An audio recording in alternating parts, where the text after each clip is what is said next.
పత్రిక 10వ అధ్యాయం 11వ వచనం.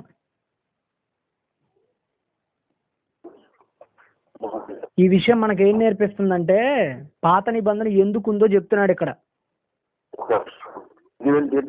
ఈ ప్రశ్న నాకు ఆన్సర్ కొంచెం వచ్చింది. మొదటి పత్రికలో ఎంత నెంబర్ చెప్పది? మొదటి పత్రిక 10వ అధ్యాయం 11వ వచనం. Okay, thank you. నాన్న మీరు ఇంతకీ ఏం చేస్తుంటారు? నాది ఎంఏ హిస్టరీ అండి. నేను బైబిల్ మీద పిహెచ్డి కూడా చేస్తున్నాను. ఓ వెరీ గుడ్ నాన్న. మీకు ఆ విషయం కూడా చెప్తాను, నేను ఏ మత గ్రంథం జోలికి వెళ్ళేవాడిని కాదు, బైబిల్ మాత్రమే ప్రకటించేవాడిని. ఇప్పుడు మీరు కూడా అలాగనే ఉండాలని నేను ఆశపడుతున్నాను. ఎందుకంటే ఇది సెక్యులర్ కంట్రీ. ఏ మతాన్ని కూడా మనం నేను ఏ భగవద్గీతను తప్పుపట్టే అర్హత నాకు లేదు. నేను ఈ మాట 70% ఒప్పుకుంటాను. మీకు ఇంకో విషయం చెప్పనండి, మీరు విగ్రహారాధన బలి పెట్టిన పలహారం ఇచ్చినా నేను స్వీకరించేవాడిని తప్ప అసహించుకునేవాడిని ఏం కాదు. అమ్మా, ఇంక మంచోళ్ళు ఉన్నారా? క్రైస్తవులు అంటేనే ద్వేషించేవారు అనే భావం పడిపోయిందయ్యా. ఇంకో విషయం చెప్పనండి, ఇంకో విషయం చెప్పనా, బైబిల్లో దేవుడు విగ్రహాలకు అర్పించిన వాటిని కూడా తినమని కూడా చెప్పాడు. అది ఎక్కడ చెప్పాడు? కొరింథీ మొదటి పత్రిక 10వ అధ్యాయం 27వ వచనం. 27వ వచనం. అవిశ్వాసులలో ఒకడు మిమ్మును విందుకు పిలిచినప్పుడు, అవిశ్వాసులు అంటే ఎవరంటే బైబిల్ దృక్పథంలో యేసుక్రీస్తుని నమ్మని వాళ్ళు ఎవరైనా అసలు మిమ్మల్ని విందుకు పిలిచినప్పుడు వెళ్ళుటకు మీకు మనస్సు ఉండిన యెడల మీకు వడ్డించినది ఏదో దానిని గూర్చి మనస్సాక్షి నిమిత్తము ఏ విచారణ చేయక తినుడి. అప్ప చూడానా మరి ఇప్పుడు యేసు ప్రభు వారికి ఎంత మందిని వ్యతిరేకం చేయొచ్చా బైబిల్ ని ఫాలో అవ్వకుండా జనం? మా బాధ అదే కదండి, మా బాధ అదే. బైబిల్లో ఉన్నది ఒకటి.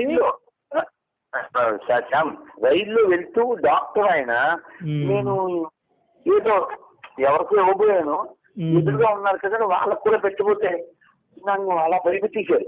ఏమిటా నేను ఏం పాపం చేశాను, వీళ్ళు ఎలా మాట్లాడుతున్నారని వాళ్ళ మొఖాలు చూస్తే ఆయన భార్యను కూతురు మొఖాన బొత్తులే బొత్తులు పెట్టుకోలేదే అన్న. అంటే ఆయన నేను క్రైస్తవం అని ఉంటే నేను ఇక మాట్లాడుండేవాళ్ళు కాదు. కానీ ఆయన వెటకారంగా ఏమన్నాడంటే మనం పుట్టినప్పుడు ఏమన్నా బొత్తులు ఉన్నాయేసి అన్నారు. ఒకటేనండి, ఇదిగోండి బైబిల్ ప్రకారంగా బొట్టు పెట్టుకున్న తప్పు కూడా లేవండి అన్నారు. మరి అలాగే కానీ చూడు నువ్వు ఎంత బాగా చెప్పావు. ఒక్క నిమిషం ప్లీజ్, చాలా సంతోషం. కొరింథీయులకు రాసిన మొదటి పత్రిక 10వ అధ్యాయం 27వ వచనం. చూడు ఎప్పుడైనా నేను చెప్పడానికి, ఎందుకంటే మనం ఇక్కడ బతికేది ఒక 50,000, 60,000, 70,000 అంతే కదా, ఒక్కొక్క ఇది ఉంటది. ఇంతలోకే నేనే కరెక్ట్ అని కొట్టేసుకుని చచ్చిపోయి ఉన్న కొంత జీవితాన్ని మనశ్శాంతి లేకుండా గడపడం భగవంతుడు కూడా నచ్చదు కదా. ఒకరికి ఒక అభిప్రాయం ఉంటుంది. అంకుల్ గారు ఒకటే మీరు గుర్తు పెట్టుకోండి, మీకు మళ్ళా చెప్తున్నాను, ఏం లేదు. బైబిల్ విగ్రహారాధన వ్యతిరేకించింది అని అంటున్నారంటే ఆ వ్యతిరేకించిన ప్రతి చోట జరిగింది ఏంటంటే విగ్రహారాధన పేరుతో భయంకరమైన పాప కృత్యాలకు పాల్పడుతున్నారు. ఇకపోతే వాళ్ళకి చెప్పకుండా దేవుడు ఏమి ఉండలేదు. ఇప్పుడు మీకు చెప్తున్నాను, మళ్ళా తీయండి ద్వితీయోపదేశకాండం తీయండి చెప్తాను. మళ్ళా చాలా మంది అనుకుంటారు వాళ్ళకి చెప్తే మారే వాళ్ళేమో కదా, చెప్పకుండా దేవుడు చంపేశాడేమో కూడా అనుకుంటారు. ఈ పాయింట్ కూడా వచ్చిందా నన్ను చెప్పు. ద్వితీయోపదేశకాండం 8వ అధ్యాయం 20వ వచనం. 20వ వచనం. నీ ఎదుట నుండకుండా యెహోవా నశింపజేయుచున్న జనములు వినకపోయినట్టు అంటారు. 20 తీయండి వీలుంటే. నీ ఎదుట నుండకుండా యెహోవా నశింపజేయుచున్న జనములు వినకపోయినట్టు ఆపండి, మీకు చెప్తాను ముందు మీకు అర్థం. జనములు వినకపోయినట్టు అంటే నేను ఎంత చెప్పినా మీరు వినట్లేదని ఆ మాట నేను అన్నానంటే చెబితే అంటానా చెప్పకుండానే మాట అంటానా? అది ఇక్కడ కూడా జనములు వినకపోయినట్టు అన్నాడంటే దేవుడు ఖచ్చితంగా చెప్పాడు కానీ వాళ్ళే వినలేదు.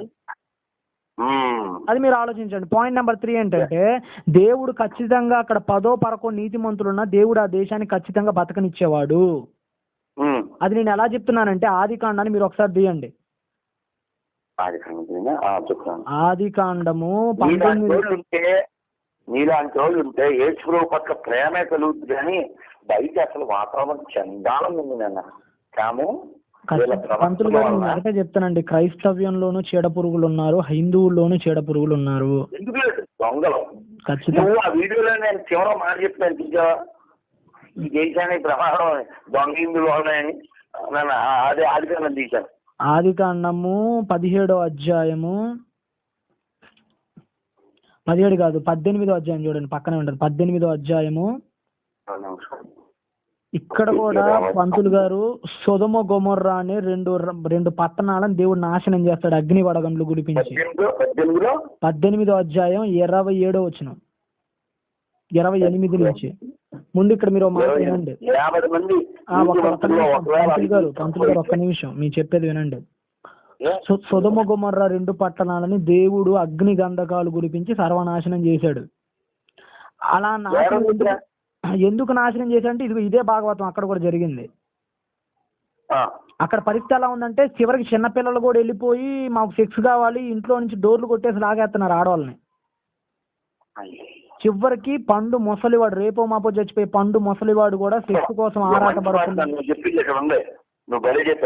అక్కడ 45 నాకు కనబడిన అందుకు ఆయన అక్కడ 45 నాకు కనబడిన ఎట్లా నాశనం చేయలే నేను. 32వ వచనం చదవండి ఇప్పుడు. 32 అతడు ప్రభు కోప్పడని ఎడల నేను ఇంకొక మారే మాట్లాడేదను. ఒకవేళ అక్కడ 10 మంది కనబడుతురేమో అన్నప్పుడు ఆయన 10 మందిని బట్టి నాశనం చేయకుండానండి. అంటే ఇప్పుడు 10 మంది ఉన్న దేవుడు నాశనం చేస్తాడండి. మంచోళ్ళు ఉండుంటే నాశనం చేయనన్నాడు. ఇప్పుడు కనానులో ఉన్న ప్రతి ఒక్కరిని చంపేసి అంటే అక్కడ కనీసం 10 మంది కూడా నీతి మందులు లేరని అర్థం. లేరు, అందరూ ఇలాంటి. కాబట్టి దేవుడు నాశనం చేశాడు. మొట్టమొదటి మీరు ఆలోచించండి. ఇకపోతే పురుష సంయోగం ఎరిగిన స్త్రీలను చంపమని చెప్పాడు. అది కూడా ఎందుకు చెప్పన్నాడంటే ఒకటి మీరు ఆలోచించండి. అక్కడ పురుష సంయోగం ఎరగటం అంటే భర్తతో వెళ్ళటం అని మాత్రమే అర్థం తీసుకోకూడదు. అక్కడ ఇందాక మీకు వివరించాను, సొంత తల్లితో పోతున్నారు, సొంత చెల్లితో పోతున్నారు, అలా స్త్రీలు ఉన్నారు, పురుషులు ఉన్నారు. అక్కడ పురుష సంయోగం ఎరగటం అంటే అక్కడున్న పురుషులందరూ కూడా వాయు వరుసలు మర్చిపోయిన వాళ్ళు. ఇప్పుడు వాళ్ళతో సంయోగం ఎరిగితే వీళ్ళకి కూడా వైరస్ వస్తుందా లేదా? మరి వీళ్ళని బతకనిస్తే రేపు ఆ వైరస్ మొత్తం పాకిద్దా లేదా? కాబట్టి దేవుడు ఎందుకంటే ఆ వైరస్ సోకకుండా ఉండటానికి వాళ్ళని కూడా చంపేయన్న ఆయన అన్నాడు. పురుష సంయోగం ఎరుగని వాళ్ళని బతకనిమ్మన్నాడు. ఎరుగలేదంటే అర్థం ఏంటంటే వాళ్ళకి అర్థం ఎందుకు అట్టి పెట్టుకోమన్నాడంటే ఎరుగలేదు అంటే ఏంటంటే అక్కడ పాపం చేయలేదు వాళ్ళు, అంతే కదా. అంతమంది పాపం చేస్తున్న ఆ దేశంలో వీళ్ళు పురుష సంయోగం ఎరుక్కుండా ఉన్నారంటే కొద్ది గొప్ప కథ నీతిగా బతికిరని అర్థం వీళ్ళు. ఇప్పుడు మరి వాళ్ళని చంపేస్తే ఎలా ఉంది? పెళ్లి చేసుకోమనే చెప్పాడు. నీకు ఎవరైనా రూపవతి కనబడిన ఎడల దాన్ని నువ్వు పెళ్లి చేసుకోమనే చెప్పాడు తప్ప దాన్ని ఉంచుకోమని ఎక్కడ బైబిల్లో చెప్పలేదు. అర్థమైందా? కాబట్టి పంతులు గారు బైబిల్ గాని ఏ గ్రంథాన్ని సరే వెంటనే అపార్థం దయచేసి చేసుకోకండి. మాట అనే ముందు ఇప్పుడు యెహోవా రౌడీ అంటున్నారండి. ఇప్పుడు మీకు డాక్టర్ దగ్గరికి మీరు వెళ్ళినప్పుడు ఏదో ఒక షుగర్ వచ్చింది, మీకు ఏదో పేలో ఏదో గుట్టింది మీ కాలుని. ఒకవేళ ఆ కాలు మొత్తం తీగిపోతే మీరు చచ్చిపోతారని చెప్పి ఆపరేషన్ చేసి కాలు ఒక్కటి తీశారు. ఇప్పుడు అతని వైద్యుడు అంటారా ఉగ్రవాదం అంటారా? మీరే చెప్పండి. వైద్యుడు అంటే ఎందుకంటాం? మరి ఏ కాలు తీసేసాడని ఉగ్రవాదం నువ్వు ఎందుకు అనట్లేదు అంటే మొత్తం శరీరాన్ని బతకనిస్తున్నాడు కాబట్టి వైద్యుడు అంటున్నావు. ఇది నీకు అర్థమైతే ప్రపంచం మొత్తం బ్రతకాలంటే ఆ చిన్న చీడ పురుగులైన కణాన్ని చంపాలి. అప్పుడు ఈయన కూడా వైద్యుడని అనాలి తప్ప ఉగ్రవాదాన్ని ఎలా అనగలుగుతాం? కాబట్టి పంతులు గారు మీరు మీకు విషయం చెప్పాలండి. నేను ఒక హిందూ కుటుంబంలో నుంచే మారాను. భారతదేశంలో హిందువులు కాని వాళ్ళు ఎవరు? నేను చెప్తున్నా, నా పేరు అసలు పేరు గణేష్ అండి. నా పేరు గణేష్, నా పేరు గణేష్. నేను ఎప్పటికి కూడా హైందవుల్ని వ్యతిరేకించేవాడిని కాదు, హిందూ మత గ్రంథాలను తోలనాడేవాడిని, అంతకంటే కాదు. నేను నాకు యేసుప్రభు ప్రేమ నచ్చింది, ఆయన చూపించిన ప్రేమ తత్వం నాకు నచ్చింది. అది నచ్చి గణేష్ అనబడే నేను శాంసన్ గా క్రైస్తవ్యానికి వెళ్ళాను. చూసావా, నాకు నాలుగు ఒక్క సరైనోడు దొరికా, ఒక్కరు కూడా మీలాంటి వాడు లేడు. అందరూ అర్థంగా మాట్లాడారు నాతో. ఇప్పుడు నువ్వు చూడు, నువ్వు ఎంత పద్ధతి కలిగిన వాడు అంటే నువ్వు మతి మార్చుకున్నావు, మార్గాన్ని మార్చుకున్నావు, దానికి తగ్గట్టు పేరు మార్చుకున్నావు. ఏమండి, భారతదేశం పేరు బైబిల్లో కూడా ఉంది, హిందూ దేశం పేరు బైబిల్లో కూడా ఉంది. ఎస్తేరు గ్రంథం 1వ అధ్యాయం 1వ వచనం. ఎస్తేరు గ్రంథం 1వ అధ్యాయం 1వ వచనం. అసలు మీకు పాయింట్ చెప్తాను, భారతదేశానికి తెలియని భారతదేశ చరిత్ర కూడా బైబిల్ చెప్పింది. 1వ అధ్యాయం 1వ వచనం.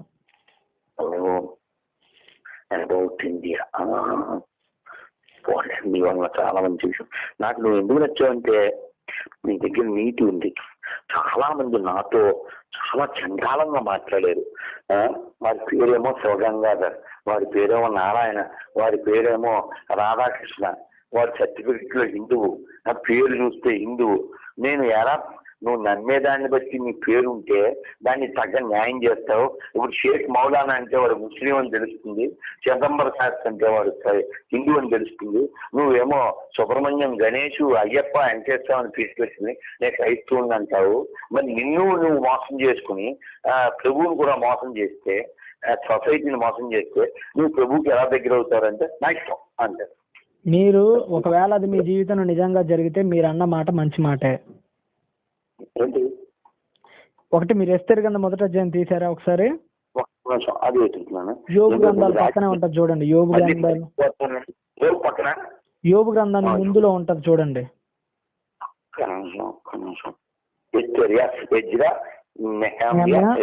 ఎస్తేర్ ప్రారంభ అధ్యాయం ప్రారంభ వచనం తీయండి. ఇది చాలా పెద్దది పార్ట్ నా బుక్. నాకు ఇంత పెద్దది అంతే చిన్న అక్షరాలు నాకు చనిపోయినా ఆ రెండు గుర్తించారు.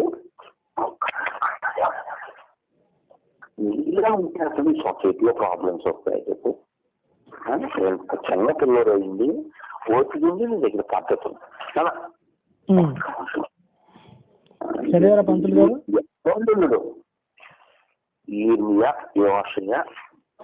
అంత దూరం వెళ్ళకండి, వెనక్కి వచ్చేసేయండి. బాగా యోగుకి ముందు ఉంటది చూడండి. ఎజ్రా దాటాలి. ఎజ్రా, నెహమ్యా 2 దాటండి. నెహమ్యా కూడా దాటాలి.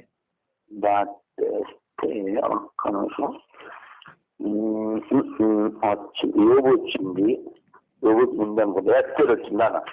ఈయన పేరు అహశ్వేరోషు. ఈయన గ్రీకు లో జెర్సస్ అంటారు, పర్షియాలో క్షవర్ష అంటారు, ఈయన్ని తెలుగులో అహశ్వేరోషు అంటారు. అహశ్వేరోషు గ్రీక్ లో అయితే జెర్సస్ అంటారు. అసలు మూల భాష అయిన పర్షియాలో క్షవర్ష అంటారు. ఈయన్ని సెమిటిక్ లాంగ్వేజెస్ ఇవన్నీ కూడా. మొదటి అధ్యాయం మొదటి వచనం చదవండి. అహశ్వేరోషు జన్మంలో జరిగిన చరిత్ర హిందూ దేశం మొదలుకుని కూషి దేశం వరకు 127 సంవత్సరాలను అహశ్వేరోషు ఏళ్ళు. ఇప్పుడు ఎక్కడి నుంచి ఎక్కడ దాకా వెళ్ళాడు అంటే భారతదేశం గురించి బైబిల్లో ఉందంటే ఉంది హిందూ దేశం మొదలుకొని అన్నాడు అక్కడ. హిబ్రూలో కూడా అక్కడ హోద్దు అనే పేరు ఉంటది. హోద్దు అని పిలుస్తారు వాళ్ళు హిందువుల్ని. పర్షియా వాళ్ళు హిందూ అని పిలిస్తే హిబ్రూలు హొద్దు అని పిలుస్తారు. హొద్దు అని పిలుస్తారు వాళ్ళు. కాబట్టి హిందూ దేశం ఇంతే కదా 8వ అధ్యాయంలో కూడా తగిలిద్ది మీకు ఇదే హిందూ దేశం పేరు. అది కాబట్టి ఒకవేళ పంతులు గారు మీ గ్రంథాల్లో హిందూ దేశం పేరు ఉందో లేదో తెలియదులే, కానీ నాకైతే బైబిల్ గ్రంథంలో ఇది హిందూ దేశం అని ఉంది. అది కూడా చూపించనా? 8వ అధ్యాయం 17వ వచనం చూడండి. 17 కాదు 9వ వచనం చదవండి. 8వ అధ్యాయం 9.